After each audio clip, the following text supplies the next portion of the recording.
ஸ்ரீ சதாசிவ பிரம்மேந்திரர். மனித வாழ்க்கையில் ஓர் உயர் அங்கமாக உதாரண புருஷர்களாக வாழ்பவர்களை மகான்கள் எனலாம். போற்றி வணங்கப்பட வேண்டிய புண்ணிய ஆத்மாக்கள் இவர்கள்.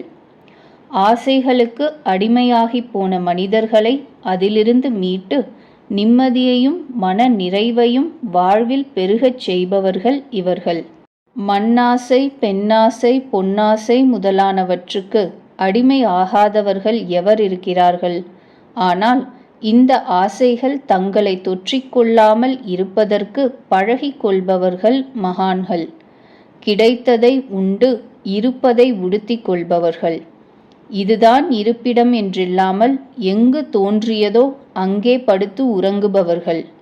சுகங்களுக்கு அடிமையாகாமல் மதிமயங்காமல் மனதை தங்கள் வசம் வைத்திருப்பவர்கள். ஆன்மீக போதனையை விரும்பி தங்களிடம் வரும் சில மாணாக்கர்களை சிஷ்யர்களாக இணைத்துக் கொள்வார்கள். இறை தத்துவத்தின் விளக்கங்களை அவர்களிடம் எடுத்து கூறுவார்கள். இதனால் ஆன்மீகம் மெல்ல பரவும். அருள்நெறி எங்கும் தழைத்து ஓங்கும். மனிதர்கள் இறந்தால் அக்னிக்கு இரையாக்குகிறார்கள். உடல் அழிகிறது, ஆன்மா விலகுகிறது. ஆனால் மகான்கள் இறைவனடி எய்தும் பொழுது அவர்களின் பூத உடலை அப்படியே பூமிக்குள் வைத்து புதைத்து ஜீவ சமாதி எழுப்புகிறார்கள். அதை அதிஷ்டானம் என்பார்கள். ஜீவ சமாதி மிகவும் சக்தி வாய்ந்தது என்பார்கள். அந்த நேரத்தின் உயிர் பிரிவுக்கு ஏற்பவும் சமாதியின் நிலைக்கு ஏற்பவும் ஒரு பெயர் சொல்லி அழைப்பார்கள். உயிர் பிரிந்து உடல் உறங்கிக் கொண்டிருந்தாலும் இன்றைக்கும் மகான்கள் நம்மிடையே வாழ்ந்து வருகிறார்கள் என்பது அசைக்க முடியாத நம்பிக்கை. சத்திய திருவாக்கு. இவர்களின் சந்நிதியை தேடி வந்து அன்பர்கள் பிரார்த்திக்கும் கோரிக்கைகளுக்கு செவி சாய்த்து அவர்களது வாழ்வில் ஆனந்தம் நிலவ அருள் புரிகிறார்கள் மகான்கள். உதாரணத்திற்கு ஒன்று, காஞ்சி மகா சுவாமிகளின் தீவிர பக்தையான அவர் சென்னை வாசி. சில வருடங்களுக்கு முன் புற்றுநோய் அவரை ஆட்கொண்டது. போகாத மருத்துவர் இல்லை, பார்க்காத சிகிச்சை இல்லை. எல்லோரும் உதட்டை பிதுக்கினார்கள்.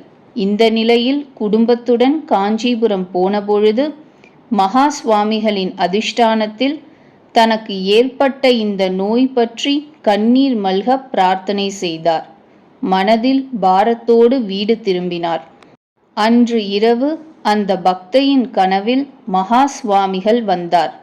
எனது அதிஷ்டானத்திற்கு வந்து வில்வ தழைகளை வாங்கிச் செல், இதை அரைத்து குடி, எல்லாம் சரியாகிவிடும் என அருளி சட்டென மறைந்தார். திடுக்கிட்டு விழித்து எழுந்த அந்த பக்தையின் மனம் குளிர்ந்தது.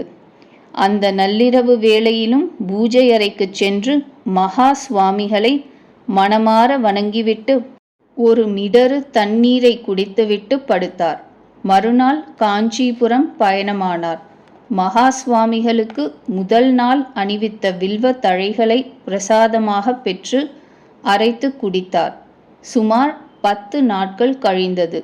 தான் வழக்கமாக போகும் டாக்டரிடம் உடல் பரிசோதனைக்கு போனார். சோதித்து பார்த்த டாக்டர் வியந்தார்.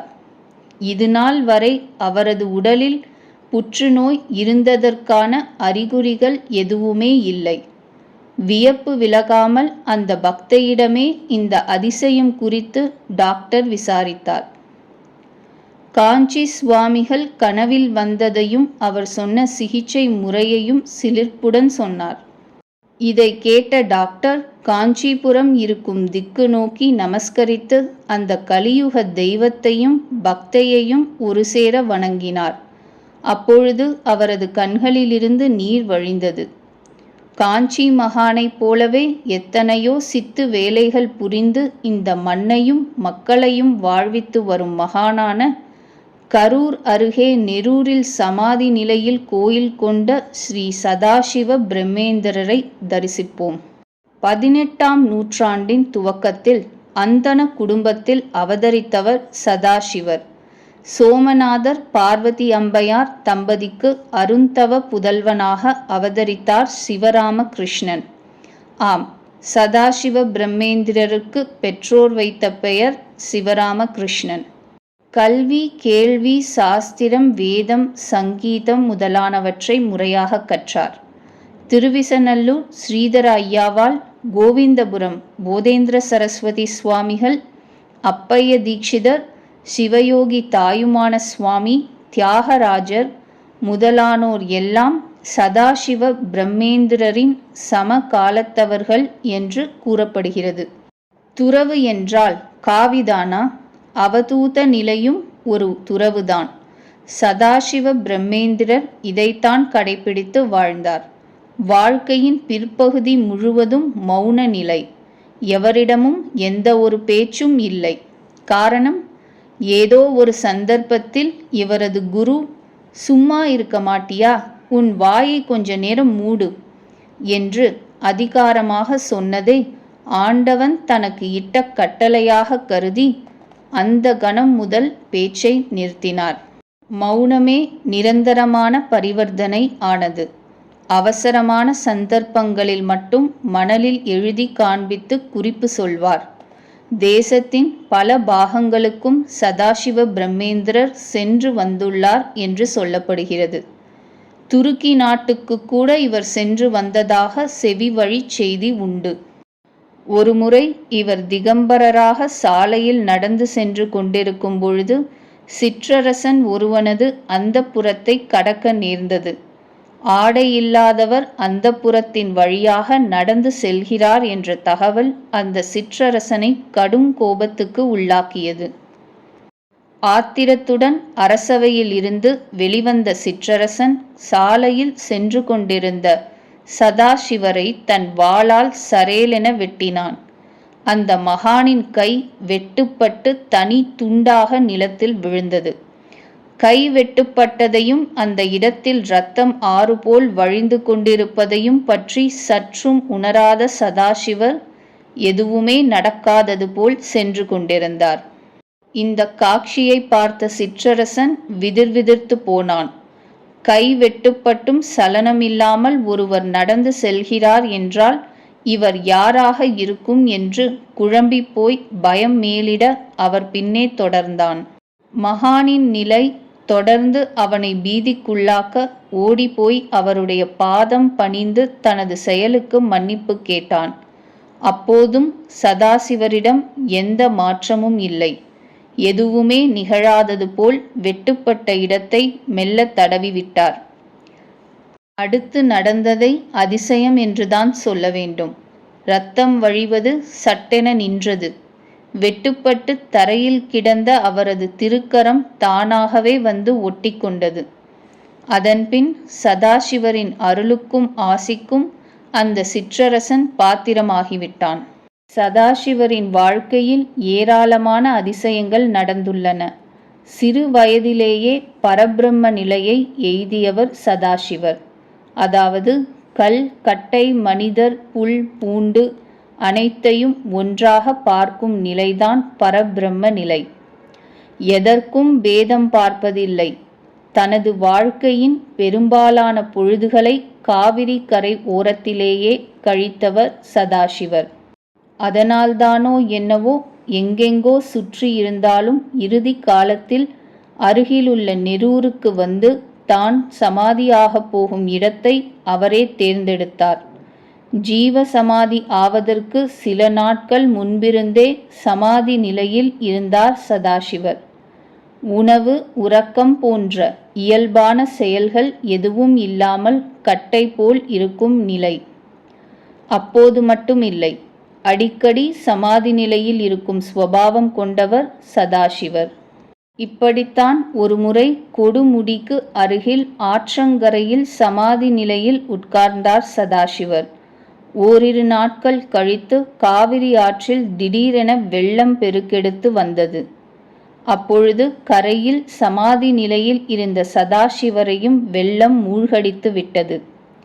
கரையில் இருந்தவர்கள் பதறினார்கள்.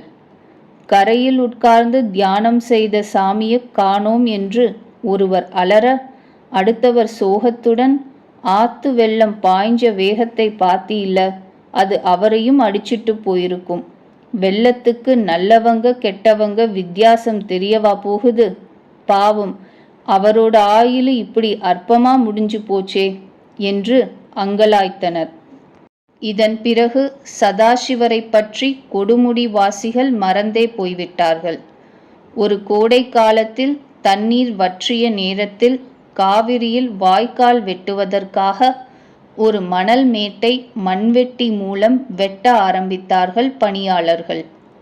ஓர் ஆசாமி மண்வெட்டியால் வெட்டிய பொழுது பதறிப்போனார்.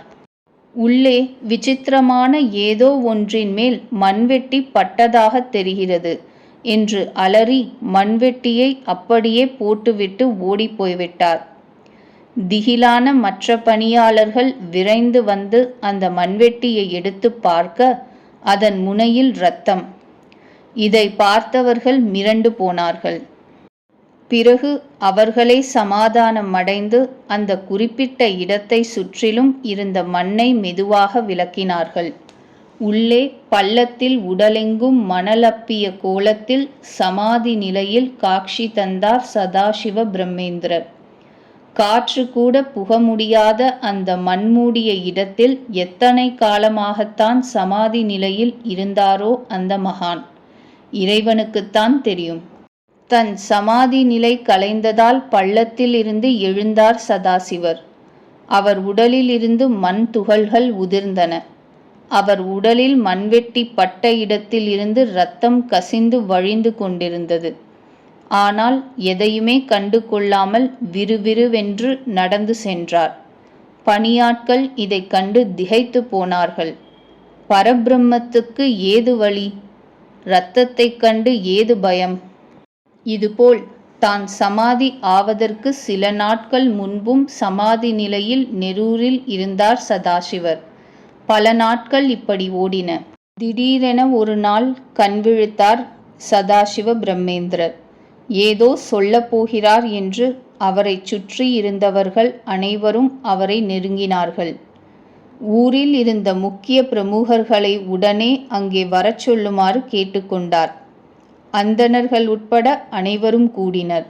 ஆனி மாதம் வளர்ப்பிறை தசமி அன்று பூத உடலை தான் துறக்க இருப்பதாக அவர்களுக்கு உணர்த்தினார்.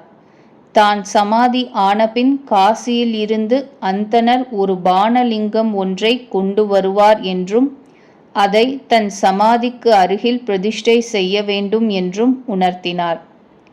ஜீவ சமாதியாகும் நாள் நெருங்கியது.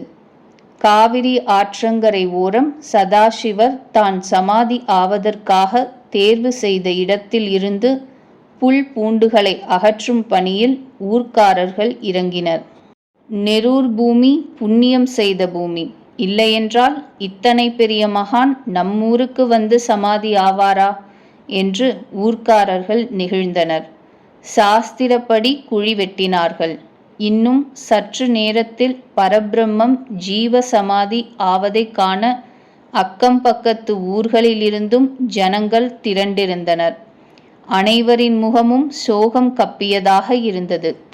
குறித்த நேரம் வந்ததும் ஜனத்திரளில் நீந்தி தனக்காக தோண்டப்பட்ட குழியை அடைந்தார் சதாசிவர். வேத மந்திர கோஷங்களின் ஒளி அந்த பிராந்தியத்தையே நிறைத்தது. இருபுறமும் கூடியிருந்த மக்களின் வழிபாடுகளை எல்லாம் ஏற்றுக்கொண்டு தனக்கான குழியில் இறங்கினார். ஜனங்கள் அனைவரையும் ஒரு முறை சந்தோஷமாக பார்த்தார்.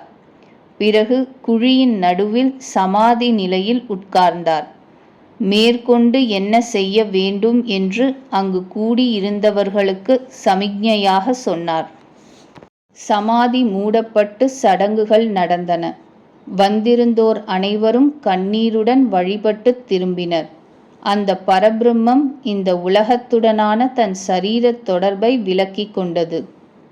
சதாசிவ பிரம்மேந்திரர் சொன்னபடியே அவர் சமாதியான பின் காசியில் இருந்து அந்தணர் ஒருவர் பானலிங்கத்தை கொண்டு வந்தார். பிரம்மேந்திரருடைய விருப்பப்படி அவரது சமாதி அருகில் அந்த பானலிங்கம் காசி விஸ்வநாதர் என்கின்ற திருநாமத்துடன் பிரதிஷ்டை செய்யப்பட்டது.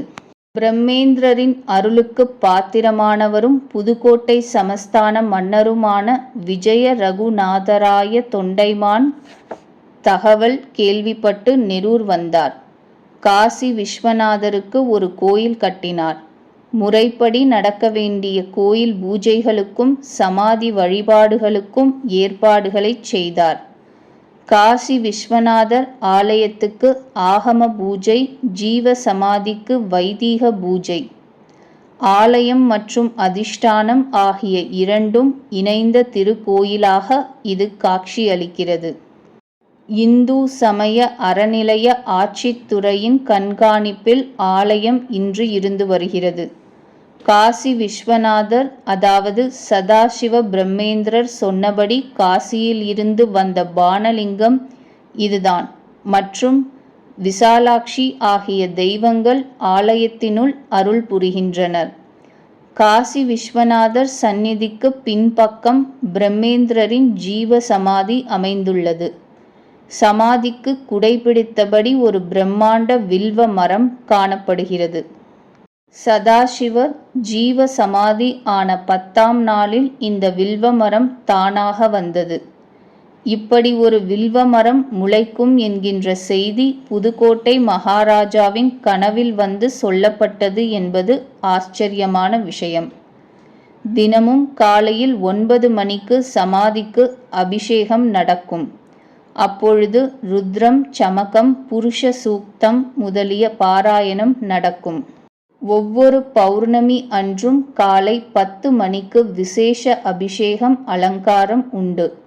அன்று சகஸ்ரநாம அர்ச்சனை, புஷ்ப அலங்காரம், அன்னதானம் ஆகியவை சிறப்பாக நடைபெறும்.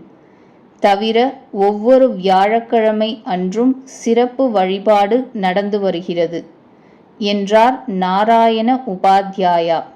இவர்தான் ஜீவ சமாதியின் வழிபாடுகளை தற்பொழுது கவனித்து வருகிறார். மகான்களின் மறைவு என்பது உடல் நீக்கம் மட்டுமே. காலங்களை கடந்தும் அவர்கள் வாழ்ந்து கொண்டிருக்கிறார்கள், அருளாசிகளை வழங்கி கொண்டிருக்கிறார்கள் என்பதற்கு அந்த மகானின் சந்நிதியை தரிசித்துச் செல்லும் அன்பர்களே சாட்சி. ஸ்ரீ சதாசிவரின் திருப்பாதம் பணிவோம். திருச்சிற்றம்பலம்.